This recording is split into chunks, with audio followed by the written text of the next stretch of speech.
Of course, today was tragic. I'm gonna read my tweet today. Okay, today I wrote a very long tweet that I feel like summed up what I think our real gun problem is. I mean, obviously, we have a gun problem that's different from the rest of the world. There are other countries that have guns, and there are other countries that have mental illness. But we definitely have a gun problem, right? And sure, some of it is our cultural, like, you know, our bloodthirsty imperialism that's sort of embedded in our culture. The fact that America has always been like a genocidal and warring nation. Like, some of it is our DNA, right? It is. It's our genetic trauma. But some of it is the guns, right? A significant portion of it is the guns, guys. It's literally just the guns. And what it is, you know, it's the mental illness that the guns create. Because believe me, guns create a specific style of mental illness. So I want to start by taking us through this tweet because I feel like this tweet is actually really important, and it's not that long.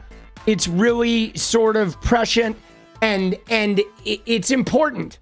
The concepts in this tweet, I think, are important because I am telling you right now, guys, until we grapple with the stuff I talk about in this tweet and get real honest about it, we're not going to solve this issue.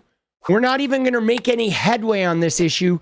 We're just going to watch as more and more people get gunned down and die.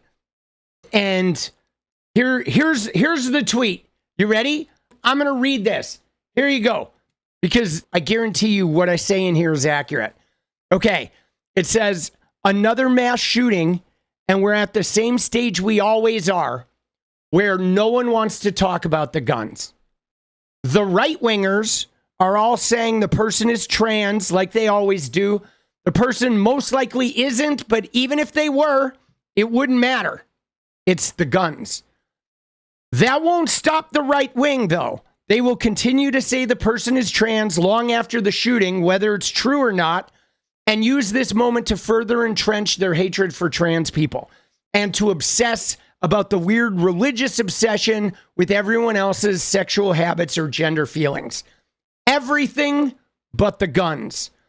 And it seems like no one wants to address the mental health issues that guns cause.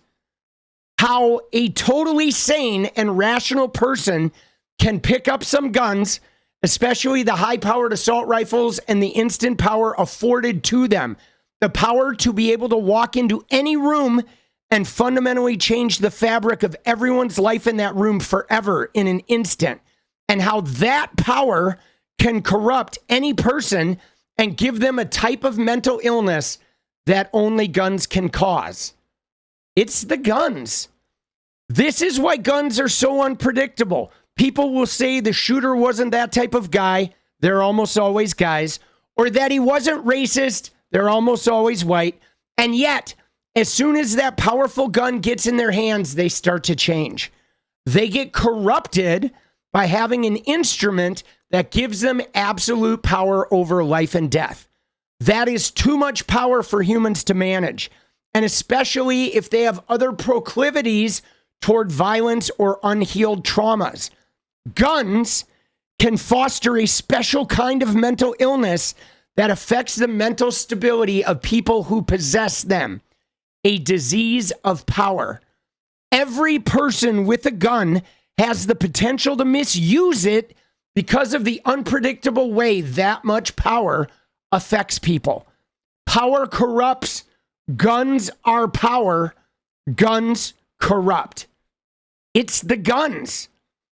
And the problem is that we refuse to talk about this aspect of gun ownership, of gun possessing, of the ability of the gun to possess the holder, of how dangerous that amount of power is for us humans. It's too much. We don't need that much power. It's not healthy for any of us. And until we are willing to talk about the power and corruptible influence guns can have on our mental stability, the power a gun in our hands could potentially have on any of us, well, until we get real and talk about that power, none of this is ever going to change. It's the guns. And I'm telling you guys, that shit in there, what I'm saying is that power over life or death that holding a gun affords the holder is where shit gets wacky. You know what I'm saying? You can be not mentally ill and you get a fucking assault rifle in your hands and you can be corrupted and make bad decisions. And this is why, like, good people go bad. It's why good cops pull the trigger when they shouldn't. It's why people pull the trigger when they shouldn't. It's why somebody buys a gun for protection and then next thing you know, they're using it to dominate others. I mean, and the people that stockpile them tend to get like a sense of paranoia, and they, you know what I'm saying? If you look at people that really get deep into these conspiracies and they really get deep into these sort of 4chan things, a lot of them are they're gun hoarders. Okay. They start feeling unsafe. They start like padding their feelings of safety with these power inducing instruments, and shit just goes haywire. The guns are an issue. You know what I'm saying? The guns, they're an issue. They're an issue in how much power they bestow upon the person holding them, and how that power can easily corrupt any of us, man. Any of us. And I know we look at somebody who like uses a gun and we think that they're evil or they're bad, and they're not. You know, they're not. I mean, there may be people that are devious, hateful, harmful criminals, but sometimes they're just people that are a little bit unstable and they get that much power and it fucks them up.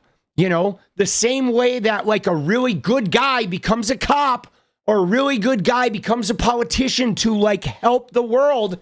And once they get that power, they go bad. They get corrupted. You know, power is dangerous. I like that. Power corrupts. Guns are power. Guns corrupt. And we don't look at that. You know what I'm saying? We don't look at that. We look at as though like people can just carry them around without them having any influence over the person. And I'm telling you right now, guns have an influence over the person.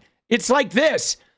We refuse to talk about the aspect of gun ownership, of gun possessing, of the ability of the gun to possess the holder, right? The holder possesses the gun, but the gun also possesses the holder. And it's just dangerous.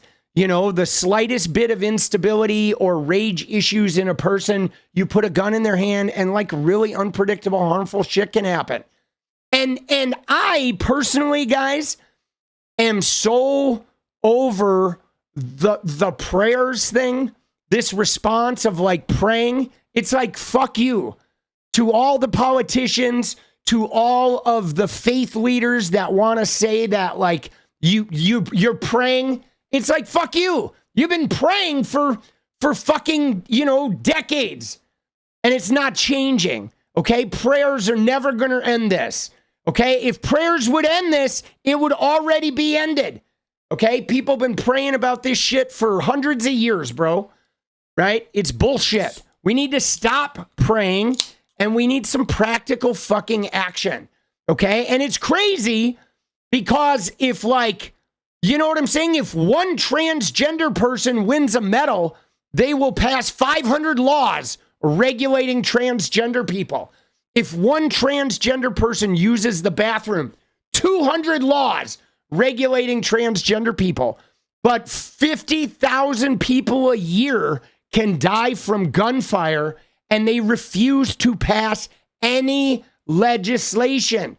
Okay? It says shall not be infringed, okay? Nobody wants to infringe. We're not going to take away your right. Your right is enshrined in the Constitution to have guns, but for the love of God, they should be well regulated, like it says. And right now, they're not well regulated. They're too easy to get.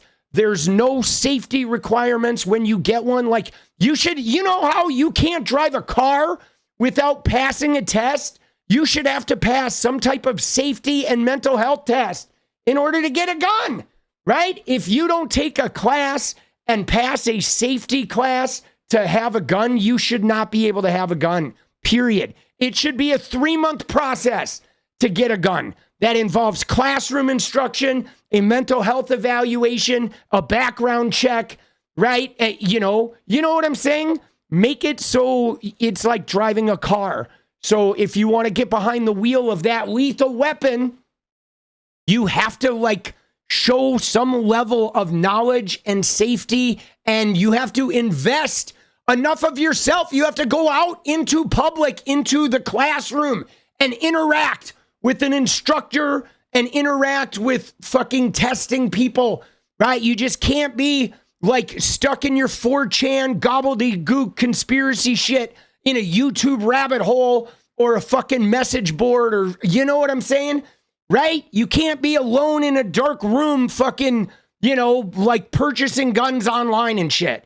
You should have to be out in the world and participating in, education and, training in order to have those weapons. And that makes total sense to me. There's no reason we can't have that shit. What is up, guys? Thank you so much for watching. If you like the video, you want to support independent resistance media, you know what to do. Drop that sub, hit the like button, and please share it. And we do love our members, so if you want to become a member, it's another really great way to support. Thanks again for everything, guys. I'll see you next time. Let's go.